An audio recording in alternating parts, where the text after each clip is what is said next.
ધોરાજી તાલુકા police દ્વારા આજે મકાનને બાંધમાં લેવામાં આવ્યું છે।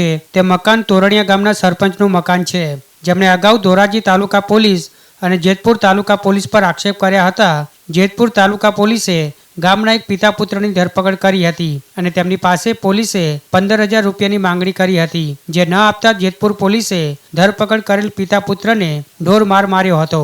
આથી તેઓને બાદમાં સારવાર માટે હોસ્પિટલ ખસેડવાની ફરજ પડી હતી। ત્યારબાદ ધરપકડ કરેલ પિતા પુત્ર સહિત સરપંચ અને ગામ લોકો જેતપુર તાલુકા પોલીસના અમાનવીય વર્તન સામે ન્યાયની માંગણી સાથે ધરણા પર બેઠા હતા। ત્યારે પણ પોલીસે નંબર પ્લેટ વગરની ગાડીમાં સિવિલ ડ્રેસમાં આવી દાદાગીરી કરી પિતા પુત્રને બળજબરીપૂર્વક લઈ જવાની કોશિશ કરી હતી, જે બાદ પોલીસે 5 જેટલા લોકો પર ફરજ રૂકાવટનો ગુનો દાખલ કર્યો હતો। ત્યારે સરપંચને પણ પોલીસ દ્વારા નોટિસ આપવામાં આવી હતી। પોલીસ દ્વારા નોટિસ આપવામાં આવી તેમ છતાં આખી રાત પોલીસ દ્વારા સરપંચના ઘર પર વોચ રાખવામાં આવી હતી। ત્યારે નોટિસના બહાને પોલીસ સરપંચના મકાનના દરવાજાઓ ઠેકીને અંદર ઘૂસી આવી હોવાના સરપંચે આક્ષેપ કર્યા છે।